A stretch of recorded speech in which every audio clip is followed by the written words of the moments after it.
అంతిమ రహస్యం 5వ భాగం. 4వ భాగంలో స్వప్న మీద హత్యా ప్రయత్నం జరుగుతుంది. ఇక మాలిని కూడా షూట్ చేస్తారు. కథ కొనసాగుతుంది.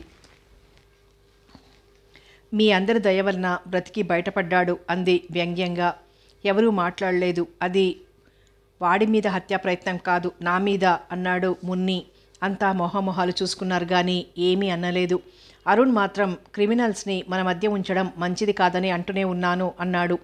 వాగావంటే పళ్ళు రాల్తాయి సంజయ్ కోపంగా అన్నాడు. శుభశ్రీ అరుణ్ని దూరంగా తీసుకెళ్లాడు. రివాల్వర్ ఉన్నది సంజయ్ దగ్గరేనని అందరికీ తెలుసు. ఈ దుర్ఘటనకి పాల్పడే అవకాశం అతనికి మాత్రమే ఉంది. ఎవ్వరూ ఆ విషయం పైకనలేదు. మాలి పట్ల సానుభూతి ప్రకటించలేదు. అసలు ఆ విషయమే మర్చిపోయినట్లు ప్రవర్తిస్తున్నారు. అదే భానుకి అసహ్యం కలిగిస్తోంది. అప్పటికి ఆమె మీలో ఇంకెవరి దగ్గరైనా రివాల్వర్ కానీ పిస్టల్ కానీ ఉందా అడిగింది. లేదు అన్నారంతా. నా దగ్గర స్ప్రింగ్ నైఫ్ ఉంది అన్నాడు అరుణ్. ఉంటే మాత్రం చెబుతారా మీ పిచ్చి కాకపోతే అంది రాఖీ. రండి ఒక్కొక్కరి గది గాలించుకోండి శుభశ్రీ అన్నాడు నిష్ఠూరంగా. అంతటితో ఆ ప్రస్తావన అయిపోయింది. భోజనాల దగ్గర నాయర్ కనపడకపోవడం గమనించి మున్ని అడిగింది, నాయరేడి అని. లక్ష్మి సమాధానం చెప్పలేదు. అవును లక్ష్మి, నాయరేడి స్వప్న అడిగింది. వాడినెవరో కొట్టారమ్మా, చెంపలు వాచిపోయాయి, నలుగురిలోకి రాలేక పడుకున్నాడు చిన్నబుచ్చుకున్న మొహంతో లక్ష్మి చెప్పింది. కొట్టారా ఆశ్చర్యంగా అడిగింది భాను. ఎవరైతేనేం డబ్బున్న మహారాజులు ఏం చేసినా చెల్లుబాటవుతుంది నిష్ఠూరంగాని ఊరుకుంది. అంతకు మించి జవాబేం చెప్పలేదు. నాయర్ని ఎవరు ఎందుకు కొట్టాల్సి వచ్చింది? లంచ్ తీసుకోగానే సరాసరి సర్వెంట్ క్వార్టర్స్ దగ్గరికి వచ్చింది భాను స్వప్నతో. వీళ్ళని చూసి వినయంగా లేచి కూర్చున్నాడు పడుకొని ఉన్న నాయర్. నిజంగానే బుగ్గలు బూరెల్లా పొంగాయి. నాయర్, ఎవరు నిన్ను కొట్టింది ఒకేసారి అడిగారిద్దరు. సమాధానంగా తలుంచుకున్నాడు. చెప్పు, భయం లేదు, ఎవరు కొట్టారు, ఎందుకు కొట్టారు స్వప్న కోపంగా అడిగింది. నాయర్ చెప్పడానికి ప్రయత్నించలేదు. అరుణ దుడుకు మనిషి అతడు కాబట్టి ఆ అనుమానం వచ్చింది. కుమార్ అయి ఉంటాడనుకుంటూనే అడిగింది భాను. కాదన్నట్లు తలూపాడు. సంజయ? ఈసారి నాయర్ మెల్లగా తలెత్తి చూసి వంచుకున్నాడు. సమాధానం దొరికింది. ఆ మొరటి మనిషి ఈ మూగవాడిని ఎందుకు కొట్టాడు? ఏం చేశావు? సమాధానం లేదు. చెప్పిన పని ఆలస్యంగా చేశావా? మాట వినలేదా? పైన కాఫీ ఒలకబోసావా? దేనికి సమాధానం చెప్పడు నాయర్. స్వప్న భానుతో ఇంత చిన్న విషయాలకి సంజయ్ అంత ఆవేశపడతాడనుకోను. సాధారణంగా ఒకళ్ళ జోలికి అతను అవసరంగా రాడతను బాగా కోపం తెప్పించే పనేదో చేసుంటాడు అంది. అయితే ఇందాక నాయర్ గురించి లక్ష్మి చెప్పినప్పుడే ఆ విషయం చెప్పొచ్చుగా. ఏది తనంత తానుగా కల్పించుకుని చెప్పడు అంది స్వప్న. అన్ని ప్రశ్నలకి సమాధానం మౌనమైంది నాయర్ నుండి. నువ్వు మాట్లాడలేకపోయినందువల్ల ఆ విషయం చెప్పడానికి వీలుగాక బాధపడుతున్నావా అడిగింది భాను. లేక సంజయ్కి భయపడుతున్నావా? చెప్పున అవునన్నట్లు తలూపాడు. అప్పుడొచ్చింది ఆమెకు అనుమానం. అతడి రహస్యాలేవైనా ఇతడి కంట పడలేదు కదా, అదే అడిగింది. నాయర్ సమాధానమివ్వడు. 4-5 ప్రశ్నలతో విసిగిపోయి పద ఆ దుర్మార్గుణ్ణి అడిగేద్దాం అంది. ఇద్దరూ అక్కడి నుండి వచ్చేశారు. నేను రానా అడిగింది స్వప్న. వద్దు, నేను వెళ్ళి అడుగుతాను, ఏం జవాబిస్తాడో అంది భాను. వెళ్ళిరా అంది స్వప్న ఆగిపోతూ. ఆమె సరాసరి అతడి రూమ్ దగ్గరికి వచ్చింది. తలుపులు మూసి ఉన్నాయి. ఆమె డోర్ని నాక్ చేస్తూ మే ఐ కమిన్ అడిగింది బిగ్గరగా. ఎస్ కమిన్ సంజయ్ కంఠం వినిపించింది. ఆమె తలుపుల్ని తోసుకొని లోపలికి వచ్చింది. అతడు బెడ్ మీద వెల్లకిలా వాలి సిగరెట్ పీలుస్తున్నాడు. ఆమెను చూసి కూర్చోమనైనా అనకుండా నువ్వెందుకు వచ్చావో నాకు తెలుసు అన్నాడు. ఆమె వెళ్ళి అతడు దగ్గరగా నిలబడుతూ కాస్త బిగ్గరగా అయితే సంజయ్ ఇచ్చుకోండి అంది. నాకు అవసరం లేదు, నీకు చేతనైతే వాడి నుండే సమాధానం రాబట్టుకో నిర్లక్ష్యంగా అన్నాడు. కావాలంటే క్షణాల్లో రాబట్టగలను మళ్ళీ అర్చిందామె. అయితే ఇంకేం నవ్వాడు సంజయ్. ఆమె మంటగా చూసింది. నీ రహస్యం ఏదో వాడి కంటపడింది. వాడిని బెదిరించి చావుగొట్టలేదు, చెంపదెబ్బలు కొట్టాను, అది 4 మాత్రమే తాపీగా చెప్పాడు. నువ్వు నిజంగా క్రిమినల్వి, గూండావి, రౌడీవి, కిరాతకుడివి. తాతగారిని హత్య చేసింది రాత్రిళ్ళు దయ్యంలా నీ కర్మకి భయపెడుతోంది. రాత్రి స్వప్న మీద హత్యా ప్రయత్నం చెయ్యబోయింది. ఉదయం మున్నీని బలి తీసుకోవడానికి ప్రయత్నించింది నువ్వే. నాకు బాగా తెలుసు, అందుకే పోలీసులతో మాట్లాడొచ్చాను అంది బిగ్గరగా. ఒకేసారి వెంటబెట్టుకు రాకపోయావా? లేచి కూర్చున్నాడతడు. ఒక్క ఫోన్ కాల్ చాలు వాళ్ళు పరిగెత్తుకొచ్చి నీకు సంకెళ్ళు వేయడానికి. కొట్టుమరి హేళనగా అన్నాడతను. అతడి మాటలకి తొణకడని మరోసారి అర్థమైందామెకి. ఇన్ని ఆరోపణలు చేసిన చింతాకంత ఆందోళన అలజడి అతడి మొహంలో కనిపించకపోవటం చూసి ఆశ్చర్యపోయింది. అదంతా ధైర్యమో లేక ఆమె ఆలోచన పూర్తి కాకముందే నన్నే ఎందుకు అనుమానించాలి నువ్వు? నా రివాల్వర్ తీసుకొని ఏ శుభశ్రీనో అరుణ్ కుమారో చేసుండొచ్చుగా ఈరోజు ఆ పని. ఇంపాసిబుల్. నువ్వెప్పుడు ఆ రివాల్వర్ని వదలవు. కుమార్ రాఖీని వేధించడం కంటే మరో విషయం పట్టించుకోడు. అరుణ్ చేతికి రివాల్వర్ దొరికితే మొదట నిన్ను షూట్ చేసి పారేస్తాడు. ఇక శుభశ్రీ నీ మనిషిని నాకు తెలుసు. సంజయ్ మొహంలో వేగంగా రంగులు మారాయి. చాలా ఆనందంగా అనిపించింది ఆమెకి. చాలా విషయాలు తెలుసుకున్నావే వ్యంగ్యంగా అన్నాడు. అప్పుడే ఏముంది, ముందుంది ముసళ్ల పండగ. ఆమె మాట పూర్తి కాకముందే సమీపంగా ఉన్న ఆమె చెయ్యి పట్టుకొని ఒక్క గుంజు గుంజాడు మొరటుగా. ఆమె వెళ్ళి అతడి ఒడిలో పడింది. ఆమెను ఒడిసి పట్టుకున్నాడతను. You bastard, how dare you? ఆమె చెయ్యెత్తింది. ఆమెను బలంగా మంచం మీదకి నెట్టి మీద పడి నొక్కి పెడుతూ, ఎవరిది సాహసం? తెలిసి నన్ను రెచ్చగొట్టిన నీదా నాదా? భాను కదలడానికి వీల్లేకుండా తన శరీరంతో చాలా బలంగా నొక్కిపెట్టి గాఢంగా ఆమె మొహం మీద ముద్దు పెట్టుకున్నాడతను. మునిపంటితో ఆమె క్రింది పెదవిని చెక్కిలిని వదిలేసి లేచి నిలబడ్డాడు. చాలా విషయాలే తెలుసుకున్నావు. వెళ్ళి అందరికీ చాటింపేయి. ఆ విషయాలతో పాటు ఇప్పుడు ఈ గదిలో ఈ మంచం మీద అర నిమిషం పాటు జరిగిన ఈ విషయాన్ని కూడా. నవ్వాడు సంజయ్. భాను మంచం మీద లేచి కూర్చుంది. ఈ అర నిమిషానికే ఆమె శరీరం నలిగిపోయినట్టనిపిస్తోంది. ఆమె తాచులా బుసలు కొడుతూ చూసింది. వెళ్ళి చెప్పుకో నిర్లక్ష్యంగా అన్నాడతను. స్త్రీగా ఆమె అసహాయతని కనిపెట్టి చేసిన అవమానం అది. భాను బుసలు కొడుతూ వెళ్ళిపోయింది. సంజయ్ నవ్వుకున్నాడు. నాయర్ మొహం గుర్తొచ్చి అంతలోనే అతడి కళ్ళు ఎర్రబడ్డాయి. 15 నిమిషాల తర్వాత భాను స్వప్నతో లాభం లేదు. అతడి నుంచి ఏమీ రాబట్టలేం, తెలుసుకోలేం. మనకి మిగిలిన ఏకైక ఆశ రాఖీ. ఆమెని మన దారిలోకి మళ్లించుకోగలిగితే రహస్యాలు కొన్నైనా బయటపడొచ్చు అంది. అదెలా భాను? రాఖీ కుమార్ భార్య అని మర్చిపోయావు. కాదు. ఏమిటి? రాఖీ కుమార్ భార్య కాదు. ఏం చెబుతున్నావు? అవును, అతడలా నమ్మిస్తున్నాడు. ఆమెను బెదిరించి ఆమెను కిడ్నాప్ చేసి తీసుకొచ్చాడు. అతడు ఆమెను ప్రేమించాడు, అంతే. ఏమిటేమిటి? వివరంగా చెప్పు. నమ్మలేనట్టు అడిగింది. విపులంగా చెప్పింది భాను. ఈ విషయం నీకెలా తెలుసు? ఓసారి వాళ్ల మధ్య అవుతున్న ఘర్షణని రహస్యంగా విన్నాను. అయితే ఇప్పుడేం చెయ్యాలి మనం? తాతగారి అనుమానాలు, భయం, అనుమానించబడ్డట్లే హత్య చేయబట్టం కూడా అంతా చెప్పి మనతో కోఆపరేట్ చేస్తే కుమార్ బారి నుండి రక్షించి వాళ్ళ బామ్మ దగ్గరికి చేర్చుదామని ఆశ చూపుదాం. ఎలా ఉంది ఐడియా? అడిగింది. బాగానే ఉంది. కానీ కుమార్ కళ్ళు గప్పి రాఖీతో అంతసేపు మాట్లాడటం ఎలా భానో? చెబుతాను అంది ఆలోచనలో పడిపోతూ. స్వప్న మెల్లగా వచ్చి మున్ని పక్కన నిలబడుతూ, మున్ని నువ్వు నాకో సాయం చెయ్యాలి అంది. ఏమిటది సిస్టర్? ఆశ్చర్యంగా అడిగాడు. ఎందుకు ఏమిటి అని మాత్రం అడక్కు. నాకు కాస్త హెల్ప్ చెయ్యి బ్రతిమాలుతున్నట్లంది. ఓకే అన్నాడు మున్ని ఈసారి. అయితే ఈ విషయం భానుతో చెప్పకూడదు, షరతు పెడుతున్నట్లే అంది.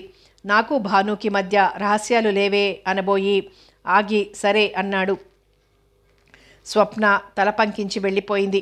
ఆమె వెళ్ళగానే విషయం భానుకి చెప్పాడు. భాను అంత ఆశ్చర్యంగా విని అంతలోనే ఏదో అర్థమైనట్టు నవ్వి, స్వప్న టిట్ ఫర్ టాట్ అని చెప్పబోతోందన్నమాట అంది.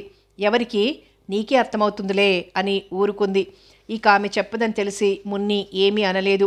స్వప్న ఎప్పుడెప్పుడు చీకటి పడుతుందా అని ఎదురు చూడసాగింది. ఆ రాత్రి మున్ని వెళ్ళి సర్వెంట్ క్వార్టర్స్లో పడుకునేటట్టు, భాను ఒక్కతే ఈ రాత్రి కూడా రహస్య ద్వారాల్ని పరిశోధించేట్టు నిర్ణయించుకున్నారు. నువ్వొక్కదానివే పద్మవ్యూహంలో తిరగడం అంత మంచిది కాదేమో భాను అన్నాడు మున్ని. ఏం పర్వాలేదు, ఇప్పట్లో ఎవరు మన జోలికి వస్తారనుకోను.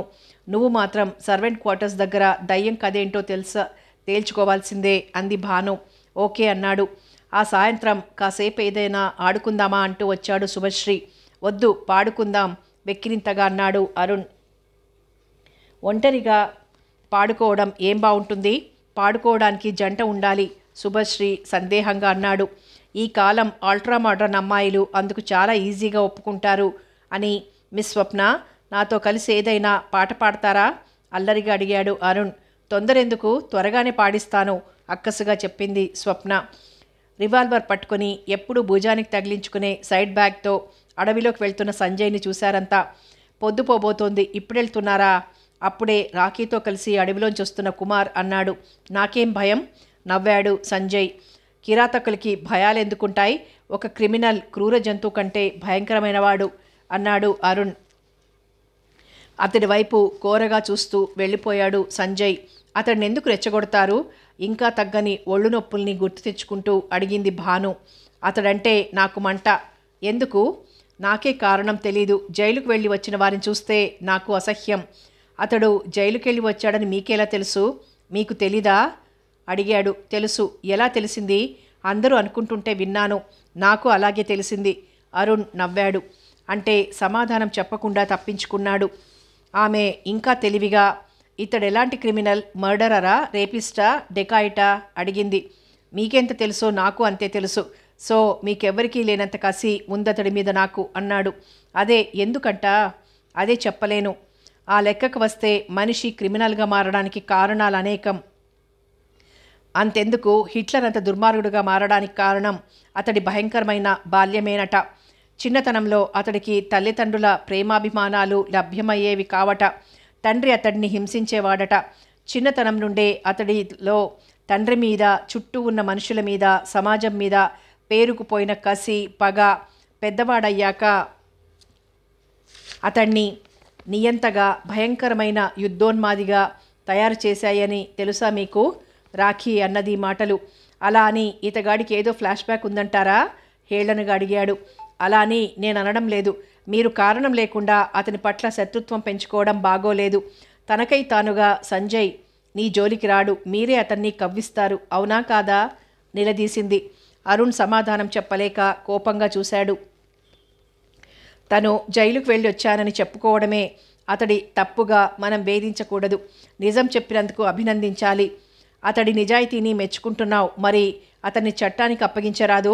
పోలీసులకు ఫోన్ కొట్టి కోపంగా అన్నాడు. రాఖీ ఈసారి మాట్లాడలేదు. మనిషి నేరస్తుడు కావటానికి కారణాలు అనేకం.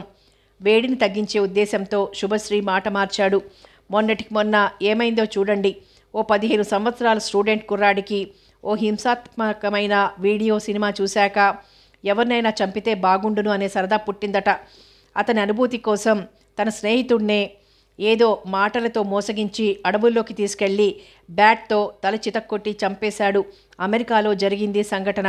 మనుషుల ప్రవర్తనని నిర్దేశించే స్థాయికొచ్చాయి మన సినిమాలు, సాహిత్యం వాపోతున్నట్లు చెప్పి, అందుకే సాహిత్యం ఓ కొత్త ట్రెండ్ సృష్టించి ట్రెండ్ సెట్టర్ అనిపించుకోవాలని నా అభిలాష.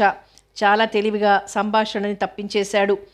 ఒకటే నీరసంగా ఉంది ఈరోజు. మందుల వాడకం వలన కూడా ఒక్కోసారి అలా ఉంటుందంట అబ్బాయి. ఊరికే అన్నాను. నీ చేతి మాత్ర వైకుంఠ యాత్ర అని కనకాంబరంగాన్ని చూసి ఎక్కడి వాళ్ళక్కడ తప్పుకున్నారు. దాదాపు 7 గంటలప్పుడు సంజయ్ తిరిగొచ్చాడు. అది ఒక్క భానుమతి మాత్రమే గమనించింది.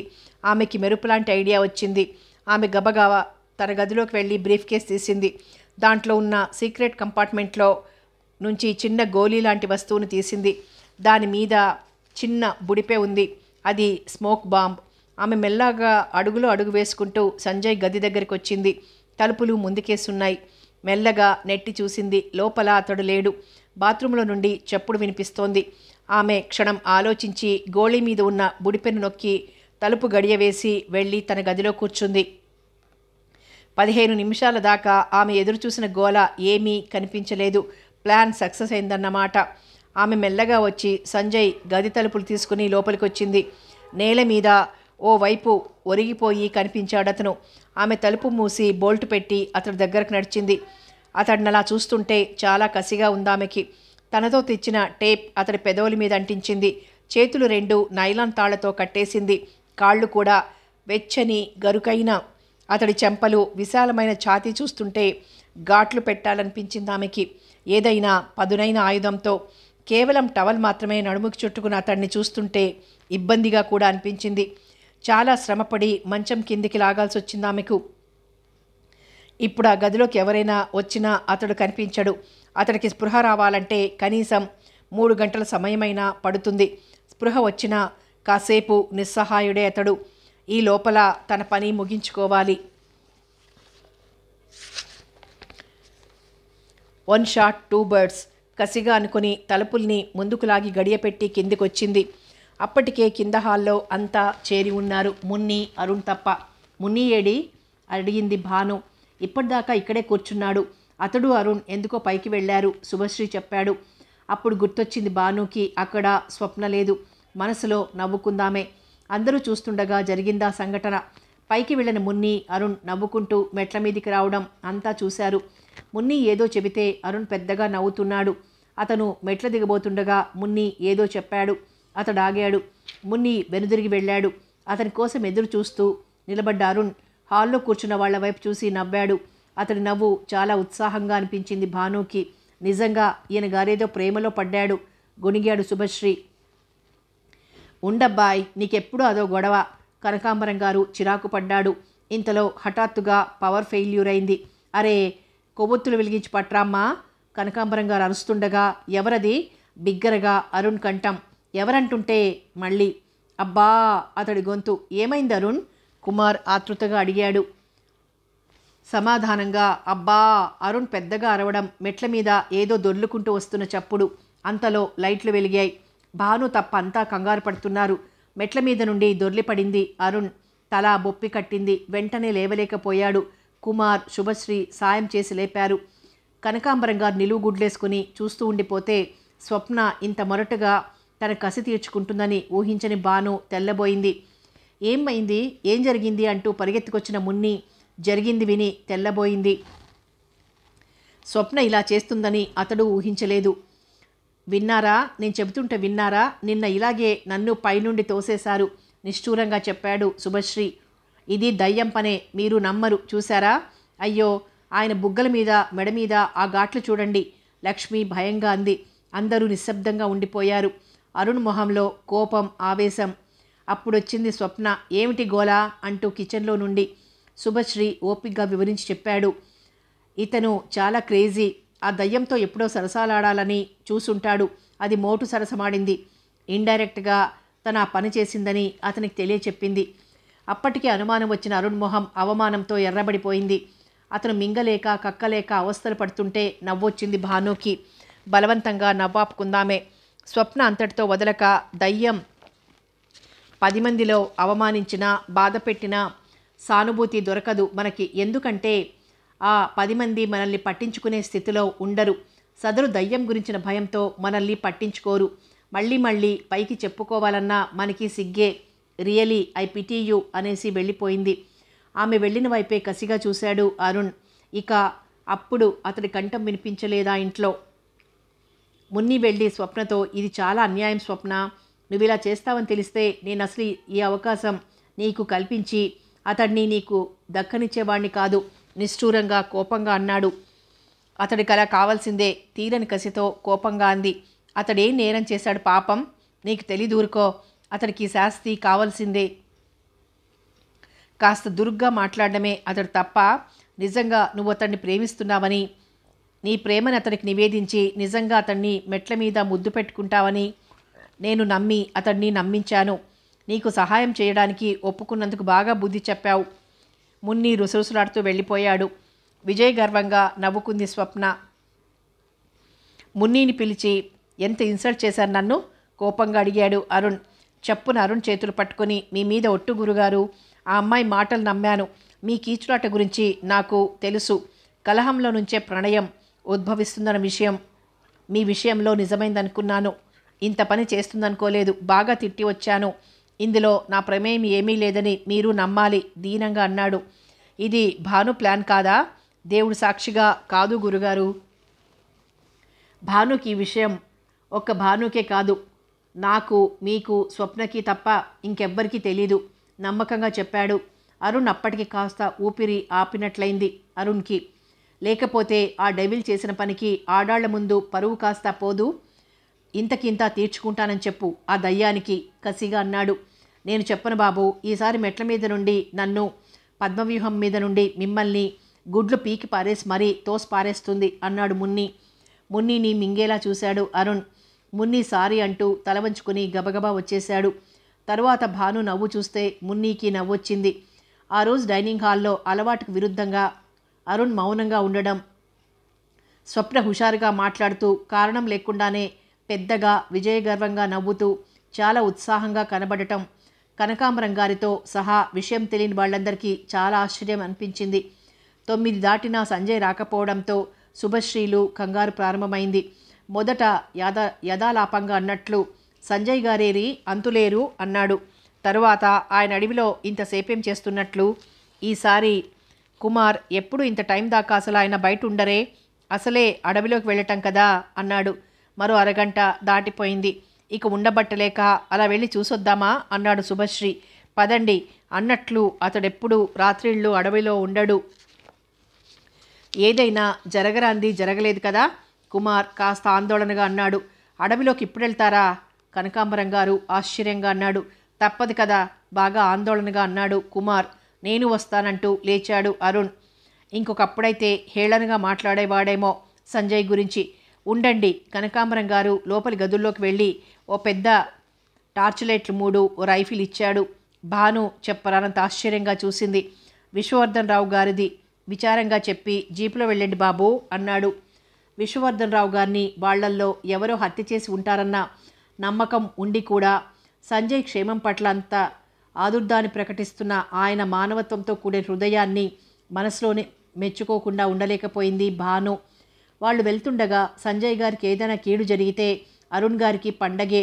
జీపులో కుడిపాదం పెట్టండి అరుణ్ గారు వెనక నుండి అంది స్వప్న. ఎడం చేత్తో మెడ మీద ఘాట్లు తుడుచుకుంటూ కోరగా ఆమె వైపు చూసి వెళ్ళాడతడు. ఈసారి భాను పైకి నవ్వింది. ప్రశాంతకంగా చూస్తున్న స్వప్నకి సైగ చేసి రాఖీని చూపించింది. అప్పుడు గుర్తొచ్చింది స్వప్నకి. ఉత్సాహంగా కదిలింది. రాఖీ మేడ మీదకి వెళ్తోంది. మెల్లగా స్వప్న ఆమెని అనుసరించింది. అక్క ఎందుకు వాళ్ళతో వెళ్ళబోతుంటే సైగ చేశావు? సంజయ్ ఎలాంటి వాడైనా కావచ్చు, ఒంటరిగా అడవిలోకి వెళ్ళి రాలేదంటే పాపం సానుభూతిగా అంటున్న అతడితో. అతడికి ఏం పర్వాలేదు, నిక్షేపంగా ఉంటాడు, నువ్విక్కడే వాళ్ళ రాకను గమనిస్తూ ఉండు అని చెప్పి స్వప్నని అనుసరించింది. మున్ని ఆశ్చర్యం చూసి తర్వాత ఏదో అర్థమైనట్లొచ్చి బయట వరండాలో నిలబడ్డాడు. రాఖీ, ఇది మేం కావాలని కల్పించిన అవకాశం. కుమార్ ఇప్పుడప్పుడే రాడు, ఇంట్లో ఇంకెవ్వరూ లేరు, నువ్వేమీ భయపడకుండా నీ బాధ ఏమిటో చెప్పు అని అడుగుతున్న స్వప్నం చూసి రాఖీ తెల్లబోయింది. నాకు తెలుసు నువ్వు కుమార్కి భయపడి ఏమీ చెప్పడం లేదు, అతడు దాదాపు గంట సేపు వరకు రాడు అంది. రాఖీ అర్థం చేసుకుంది. భలే వారే, నాకేం బాధలున్నాయి? అలాంటివేమీ లేవు, మీరేదో అపోహపడ్డారు అంది నవ్వు తెచ్చుకుంటూ. అబద్ధాలాడుకు రాఖీ. అబద్ధమేముంది? నేను అప్పుడప్పుడు మా వాళ్ళు గుర్తొస్తే దిగులు పడుతుంటాను, దాన్ని మీరు మరోలా భావించుకుని ఉంటారు. ఆమె మాట పూర్తి కాకముందే భాను లోపలికి ప్రవేశిస్తూ, నీ మాటలు అబద్ధమని నీకు తెలుసు, మాకు తెలుసు. ఇప్పుడు అడవిలోకి వెళ్ళబోయే ముందు కుమార్ కనీసం 10 సార్లైనా నిన్ను చూపులతో హెచ్చరించడం నేను చూశాను. అతడు నీ భర్త కాడు, నీకేమీ కాడు, నిన్ను ప్రేమించాడు, నువ్వు ఒప్పుకోలేదు, నిన్ను బలవంతంగా ఎత్తుకొచ్చి నాగరిక ప్రపంచానికి దూరంగా ఉంచాడు. నువ్వు పారిపోయినా, నలుగురిలో విషయం బయటపెట్టినా నువ్వు ప్రాణ సమానంగా ప్రేమించే బామ్మగారిని నిన్ను శాశ్వతంగా దూరం చేస్తానని బెదిరిస్తున్నాడు. ఈ బాధ భరించలేక నీలో నువ్వే కుమిలిపోతున్నావు. నిజమా కాదా? కాస్త తీవ్రంగా అడిగింది. నిర్ఘాంతపోయి చూస్తూ ఉండిపోయింది రాఖీ. నువ్వేం భయపడాల్సిన అవసరం లేదు. నువ్వు ఒక రకంగా ఈ పద్మవ్యూహంలో చిక్కుకుపోతే మేమొక విధంగా చిక్కుకుపోయాం. అందరం బయటపడాలంటే పరస్పర సహకారం, నీ చేయూత ఎంతో అవసరం. కుమార్ ఇప్పుడేం రాడు, ఇంట్లో మనం, శేఖరు తప్ప ఎవ్వరూ లేరు. అసలు సంగతి ఏంటో పూర్తిగా చెప్పు ఈసారి నెమ్మదిగా అడిగింది. ఈ విషయం మీకెలా తెలుసు? కళ్ళల్లో భయం దోబూచులాడుతుండగా అడిగింది. అది అడగకూడదు రాఖీ, నువ్వు ఎప్పుడో ఒకరోజు తప్పక చెబుతాను అంది భాను. మౌనంగా ఉండిపోయింది. త్వరగా, టైం లేదు, కంగారు పెట్టకు స్వప్న, గంట కంటే ఎక్కువ సమయం అవుతుంది వాళ్ళు తిరిగి రావడానికి. భాను కాస్త మందలింపుగా అంది స్వప్నతో. నన్నెలా ఇక్కడి నుండి తప్పిస్తారు? దీనంగా అడిగింది. ఒక్క నువ్వే కాదు స్వప్న, ఆమె మేనమామ, ఒక రకంగా నేను, మున్ని అందరం నీలాంటి వాళ్ళమే, ఇక్కడ బందీలమే. కాకపోతే నీకు స్వేచ్ఛ అస్సలు లేదు, కాస్త మాకుంది. భాను మాటలు అర్థం కానట్టు చూసింది రాఖీ. అలా చెబితే నీకు అర్థం కాదు, పరిస్థితి వివరంగా చెబుతాను విను. నేను డిటెక్టివ్ ఏజెన్సీలో పనిచేస్తున్నాను. తాతగారి అభ్యర్థన మేరకు ఇక్కడికి వచ్చాను. ఎందుకు? నీ భర్తగా నటిస్తున్న కుమార్, పారిపోయి వచ్చి ఖైదీగా చెప్పబడుతున్న సంజయ్, అరుణ్, శుభశ్రీ వీళ్ళంతా అతిథులుగా ఆయన గారి ఆస్తి కోసం ఈ పద్మవ్యూహంలో చేరారు. ఆ ఆస్తి కోసం వాళ్ళు తనని అంతం చేయొచ్చన్న అనుమానం ఆయనకి ఏర్పడింది. ఇక్కడి నుండి బయటికి తప్పించుకుపోయే అవకాశం వాళ్ళు తనకిస్తారన్న ఆశ కూడా లేకపోవడంతో పోలీసులకి తెలియజేస్తే తన ఉనికి బయటపడుతుందని, అంటే తాతగారు కొన్ని కారణాల వల్ల ఈ అజ్ఞాతవాసంలో ఉన్నారు, వీళ్ళెవరు, ఇక్కడికి ఎందుకు వచ్చారు అన్న విషయం తెలుసుకోవడం కోసం వీళ్ళ బారి నుండి తప్పించుకోవడానికి మా సాయం అర్థించారు. మా బాస్ నన్ను పంపారు. తాతగారు తమ బాధని నాకు చెప్పుకున్నారు. వీళ్ళెవరో తెలుసుకుని తాతగారిని వీళ్ళ బారి నుండి రక్షించడమో లేక తాతగారిని బయటికి పంపి తరువాత వీళ్ళని పద్మవ్యూహంలో నుండి తరమడమో చెయ్యాలని నేను అనుకున్నాను. అందుకోసం ఓ ప్లాన్ కూడా సిద్ధం చేసుకున్నాను. కానీ వాళ్ళు గ్రహించారు. రాత్రికి రాత్రే తాతగారిని హత్య చేశారు. తాతగారి కోరిక ప్రకారం వీళ్లలో హంతకుడెవరో కనుక్కుని చట్టానికి అప్పగించాలన్న కోరికతో నేనింకా ఇక్కడున్నాను.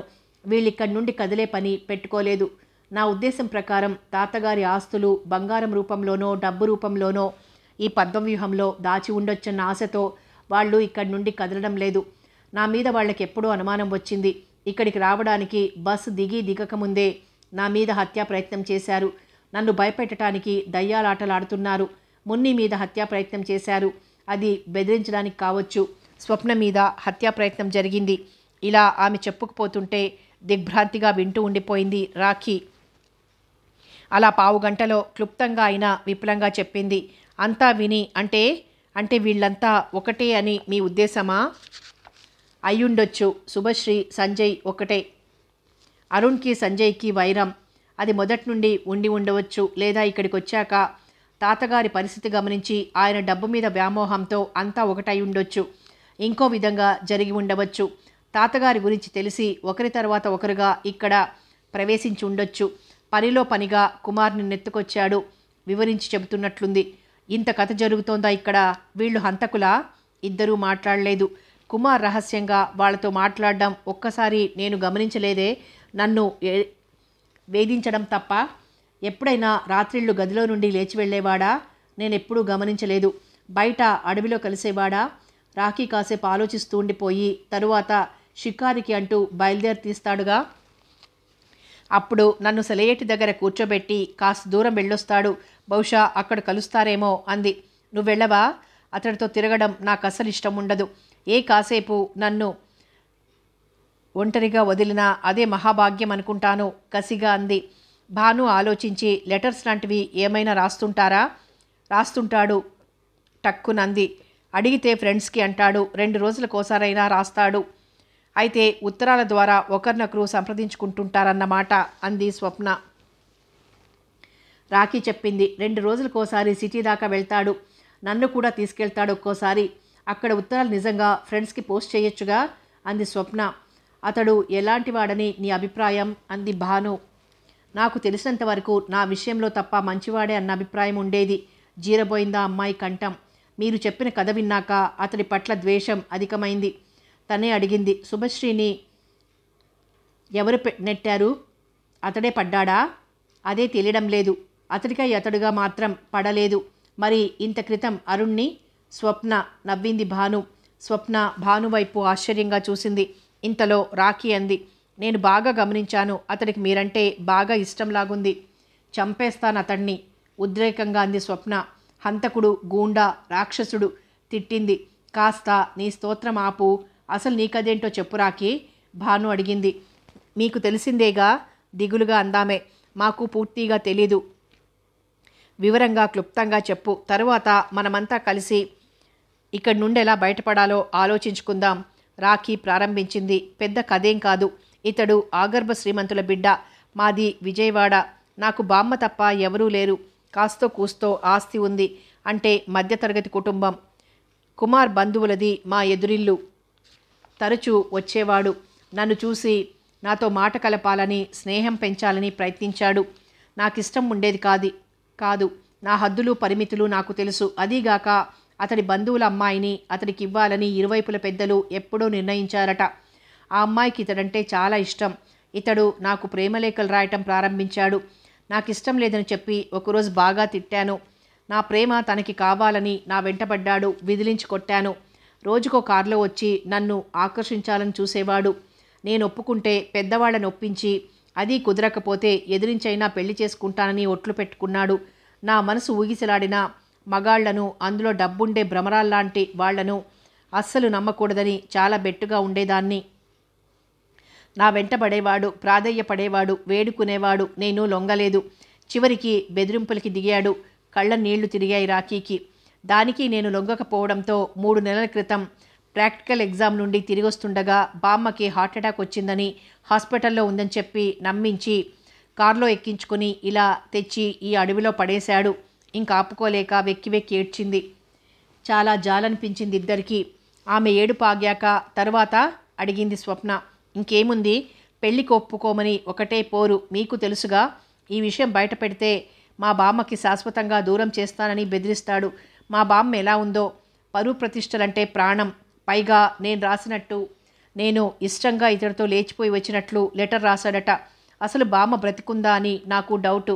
ఇతడి బంధువులున్నారే, వాళ్లే ఇతడి కాబోయే భార్య తల్లిదండ్రులు బామ్మని బ్రతకనిచ్చుంటారా? ఇలాంటి కసాయివాడిని చూస్తూ చూస్తూ ఎలా పెళ్ళాడను? పైగా ఇప్పుడు హంతకుడు కూడా అని చెబుతున్నారు. కళ్ళనీళ్లు తుడుచుకుంది.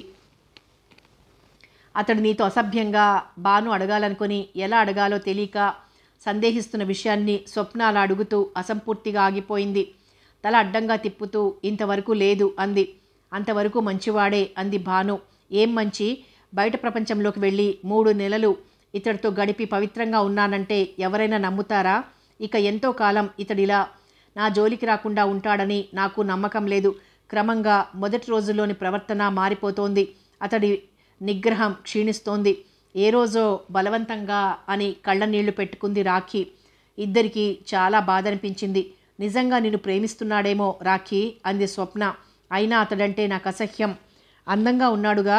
అందంగా ఉంటే సరా, ఆస్తి ఉంటే సరా, బుద్ధి గుణం ఉండక్కర్లా ఉక్రోషంగా అంది. పోనీ పెళ్లి చేసుకుని మార్చుకోరాదు? ఆ అమ్మాయి చాలా అయిష్టంగా చూసింది. అవన్నీ తర్వాత కొన్ని ప్రశ్నలు అడుగుతాను, జాగ్రత్తగా ఆలోచించి సమాధానం చెప్పు భాను అంది. అడగండి. ఈ కుమార్ని మీ ఊళ్ళో ఇక్కడి అతిథులతో అంటే శుభశ్రీ, అరుణ్, సంజయ్లతో ఎప్పుడైనా చూసావా? లేదు. ఇంత క్రితం వాళ్ళని ఎక్కడా చూడలేదా? అసలు చూడనే లేదు. ఇక్కడే తొలిసారిగా చూశాను. అసలు కుమార్ది విజయవాడ అయితేగా, హైదరాబాద్ అతడిది. బంధువుల దగ్గరికి వచ్చేవాడు. నన్ను చూశాక ఎక్కువగా రాకపోకలు సాగించాడు. పోనీ ఇక్కడికి వచ్చాక వాళ్ళని గురించి నీతో ఒక్క మాటైనా మాట్లాడా? అరుణ్ సంజయ్ల వైరాన్ని గురించి విసుక్కునేవాడు, తిట్టుకునేవాడు. ఎక్కువగా ఎవరిని తిట్టేవాడు? ఒక్కరినని కాదు, ఇద్దరిని కలిపి. అవును, ఒకరోజు శ్రీనాథ కవి సార్వభౌముడి భోజన ప్రియత్వాన్ని గురించిన చర్చ వచ్చింది. నువ్వు మున్ని చాలా ఉత్సాహంగా మాట్లాడారు. ఆ తరువాత ఎవరైనా నీతో ఈ విషయాన్ని గురించి ప్రస్తావించారా? భాను మాట పూర్తి కాకముందే ఎప్పుడూ లేనిది ముఖర్జీ వచ్చి కూర్చుని శ్రీనాథుడి గురించి మాట్లాడాడు. జొన్న కవి, జొన్న అంబలి, జొన్నన్నము నువ్వే చెప్పావతడికి, అవునా? అవును, అదొక్కటే కాదు. భాను తల పంకించింది. తన అనుమానం నిజం. తను తెలివైనవాడు, సాహిత్యం గురించి తెలిసినవాడని నిరూపించుకోవడం కోసం బట్టి పట్టి వచ్చి ఆ రోజు తన సమక్షంలో అప్పజెప్పాడన్నమాట. కుమార్ దగ్గర పిస్టల్ లాంటి ఆయుధం ఏమైనా ఉందా? నాకు తెలిసినంతవరకు లేదు. తాతగారిని గురించి కుమార్ ఎప్పుడైనా సానుభూతిగా మాట్లాడలేదా? ఏదో మాట సామెతగా అన్నాడు. ఎంతసేపు అతన్ని ఏకాంతంలో తిట్టడం, సాధించటం తప్ప మాట్లాడే అవకాశం ఎప్పుడిచ్చావని కోపంగా చెప్పింది. అతడు మొదటి నుంచి మనిషి ముభావేనా? అంతే. నా దగ్గర మాత్రం భావుకత్వం పొంగి వస్తుంది కోపంగా అంది. పాపం, అతడు నిన్ను సిన్సియర్గా ప్రేమిస్తున్నాడు అంది స్వప్న. అలా అనకు స్వప్న, నాకిష్టం ఉండదు. రాఖీ అంటే భాను నవ్వింది. ఇప్పుడేం చెయ్యాలి మనం అడిగింది రాఖీ. మొదట వీళ్ళంతా ఒక్కటా కాదా అన్నది తెలుసుకోవాలి. నువ్వు ఆ ప్రయత్నం చెయ్యలేదా? భానుని అడిగింది. నాకు ఆ ఛాన్స్ అందనివ్వలేదు వాళ్ళు. అవును రాఖీ, మనం ముగ్గురం ఆడవాళ్లం ఒకటై వీళ్ళంతు తేల్చాలి ఆవేశంగా అంది స్వప్న. నేనేం చెయ్యాలి? ఉద్విగ్నంగా అడిగింది రాఖీ. నువ్వు కుమార్తో ప్రేమ నటించాలి. భాను మాట పూర్తి కాకముందే ఇంపాసిబుల్, అది నా వల్ల కాదు నిర్మోహమాటంగా అంది రాఖీ. తప్పదు రాఖీ, మనం ఈ పద్మవ్యూహంలో నుండి బయటపడాలంటే ఎన్నో నాటకాలు ఆడాలి. నిజంగా నువ్వు అతన్ని ప్రేమించక్కర్లేదు. ఈ నాటకంలో ఓ పాత్ర పోషించు. అతడిని నమ్మినట్టు, అతడి మీద ప్రేమ ఏర్పడినట్టు నాటకమాడి ఇక్కడి నుండి ఎప్పుడు కదలదలుచుకున్నాడు. మిగతా వాళ్లతో ఇతడి సంబంధాలు తెలుసుకోవాలి. ఇది కేవలం నీ వల్లే అవుతుంది. ఈసారి ఆలోచనలో పడింది రాఖీ. తరువాత కాస్త దీనంగా, అతడంటే నాకు చాలా అసహ్యం అంది. తప్పదు, ఇది నిజం కాదుగా, నటన. నువ్వు మళ్ళీ మీ బామ్మగారిని చూడాలంటే తప్పదు, కాస్త గట్టిగా చెప్పింది. ప్రయత్నిస్తాను, నీరసంగా అంది రాఖీ. ప్రయత్నిస్తాను కాదు, చేస్తాను అనాలి. అలా అని మాట ఇవ్వు. అలాగే, కాస్త దృఢంగా అందిసారి. ప్రామిస్, చెయ్యి చాపింది భాను. ప్రామిస్, చేతిలో చెయ్యి వేసింది రాఖీ. వాళ్ళ చేతుల్లో తన చెయ్యి ఉంచింది స్వప్న. ఆ ఇద్దరి చేతుల్ని ముద్దు పెట్టుకుంటూ, ఇక్కడ ప్రతిజ్ఞ చెయ్యాలి. మనం ఆడే నాటకం గురించి మనకు తప్ప ఒక్కరికి తెలియకూడదు. స్వప్న కనకాంబరం గారికి చెప్పదు. నువ్వు ఎటువంటి పరిస్థితుల్లోనూ కుమార్ ముందు బయటపడవు. మళ్ళీ ఇద్దరూ ప్రామిస్ చేశారు. ఈ క్షణం నుండి మనం ఏకం కావాలి. ఈ నాటకంలో నీకు ప్రముఖ పాత్ర ఉంది. నా సూచనల్ని అనుసరించి నువ్వు ఆ పోర్షన్లోకి ప్రవేశించడానికి సిద్ధంగా ఉండాలి. ఇప్పటిదాకా వాళ్ళ పద్మవ్యూహ తంత్రంలో మనం చిక్కుకుపోయాం. ఇకపై మన పద్మవ్యూహంలో ఇరికించాలి. ఇద్దరూ భాను మాటల్ని శ్రద్ధగా వినసాగారు. కనకాంబరం గారి ఆరోగ్యం బాగుండదు. ఆయన్ని టెన్షన్కి గురి చేయటం ఇష్టం లేదు. మనమే సాధించి తీరాలి. తాతగారి హత్యకి కారకులు వీళ్లేనని నిరూపించి తీరాలి. వీళ్లంతా ఒక్కటేనన్న అనుమానం నిజమైతే అందుకు సాక్ష్యాలు, రుజువులు సంపాదించాలి. ఎంతటి క్లిష్ట పరిస్థితుల్లోనూ ఎవ్వరూ బయటపడకూడదు. ఇలా మాట్లాడుతున్న భాను తనకు తెలిసిన కొన్ని ముఖ్యమైన రహస్యాల్ని ఆ ఇద్దరికీ చెప్పకుండా దాచింది. వీళ్ళని పైకి పంపి మనం మన ఇళ్లకి వెళ్ళాలి, పట్టుదలగా కచ్చగా అంది రాఖీ. నువ్వు వెంటనే కుమార్ మీద ప్రేమ ప్రకటించకు, అనుమానం రాగలదు. రోజు కంటే ఎక్కువగా యుద్ధం ప్రకటించు. వీలైతే అతడి పెట్టెలో, బ్యాగ్లో సవరించి చూడు, ఏవైనా క్లూలు దొరుకుతాయేమో. అన్నింటికీ అలాగేనన్నట్టు తల ఊపింది రాఖీ. మనం తెలుసుకోగలిగిన విషయాల్ని ఒకరికొకరం ఎలా తెలియజేసుకోవాలి? స్వప్న అడిగింది. మీరిద్దరూ ఎలాగైనా తెలియజేసుకోవచ్చు. నాకు ఉత్తరం ద్వారా కూడా తెలియజేసే అవకాశం అస్సలుండదు. నేను కిచెన్లో ఉన్న కుమార్ ఒక కన్ను వేసే ఉంచుతాడు నా మీద. ఎలా? బెదురుగా అడిగింది రాఖీ. మనసుంటే మార్గం అదే దొరుకుతుంది భాను. ఎలా? ఇద్దరు ఆతృతగా అడిగారు. బాత్రూంలో రాయి అంది భాను. స్నానానికి ముందు, స్నానం చేశాకో రాసి బ్లౌజ్లో దాచి ఏ కిచెన్లోనో డైనింగ్ టేబుల్ దగ్గరో మా ఇద్దరిలో ఎవరో ఒకరికి అందజేయి. లేదా మున్నికి ఇచ్చినా పర్వాలేదు. మూడో కంట పడకుండా జరిగిపోవాలి. ఎవరికంటైనా పడిందో ముందు నిన్నెక్కడి నుండి తరిమేస్తారు హెచ్చరించింది. భయంగా చూసింది రాఖీ. అవును, ఇప్పుడతడు తప్పనిసరిగా వెళ్ళాడే కానీ మనసంతా నా మీదే, ఇక్కడే తిరుగుతూ ఉంటుంది. మన మాటలు వింటుంటే భయం నటించింది స్వప్న. ఇద్దరూ నవ్వారు. తర్వాత కొన్ని జాగ్రత్తలు చెప్పింది భాను వాళ్ళకి. 5 నిమిషాల తర్వాత ఇద్దరు రాఖీ గదిలో నుండి బయటికి వచ్చారు. రాఖీ తలుపులు బిగించుకుంది. స్వప్న సరాసరి తన రూమ్కి వెళ్ళిపోయింది. భాను సంజయ్ గది దగ్గరకు వెళ్ళి మెల్లగా తలుపులు నెట్టి లోపలికి చూసింది. అప్పటికి అతనికి స్పృహ వచ్చింది. చాలా కష్టంగా పాక్కుంటూ గది మధ్యకొచ్చాడు. ఆమె కసిగా చూసి యువతలకొచ్చి నిశ్శబ్దంగా తలుపుల్ని బిగించి ఉన్న గడియ తీసి కిందికొచ్చింది. ఆమెను చూసి మున్ని ఏమంటుంది, మాట వింటుందా ఆతృతగా అడిగాడు. సమాధానంగా బొటన వేలెత్తి చూపించింది భాను. ఇంకేమీ మాట్లాడలేదు. అడవిలోకి వెళ్ళిన వాళ్ల కోసం అంటూ ఎదురు చూస్తూ కూర్చున్నారిద్దరూ. వీళ్ళింకా రాలేదేమిటమ్మా ఆందోళనగా అంటూ వచ్చారు కనకాంబరం గారు. స్వప్న కూడా నవ్వింది. కొంపదీసి అడవిలో ఏ పులిబారినో పడలేదు కదా అతడు. సంజయ్ ఇంట్లోనే ఉన్నాడన్న విషయం ఒక్క భానుకి తప్ప ఇంకెవ్వరికీ తెలియదు కాబట్టి ఆయన మాటలకి భయంగా చూశారు. దాదాపు 12 దాటుతున్నప్పుడు ఉస్సూరంటూ భయాందోళనలు నిండిన మొహాలతో అందరూ వచ్చారు. వస్తూనే సంజయ్ రాలేదా అని వాళ్ళు, అతడు కనబడలేదా అని వీళ్ళు ఒకేసారి అడిగారు. లేదే అని వాళ్ళు. ఎక్కడా? మీరు వెళ్ళిన క్షణం నుండి ఇక్కడే కూర్చుని ఉన్నాం అని వీళ్ళు చెప్పారు. వాళ్ళు మొహాలు చూసుకున్నారు. నీరసంగా సోఫాల్లో కూలబడిపోయారు. అతడు ఏమైనట్టు కుమార్ ఆందోళనగా అన్నాడు.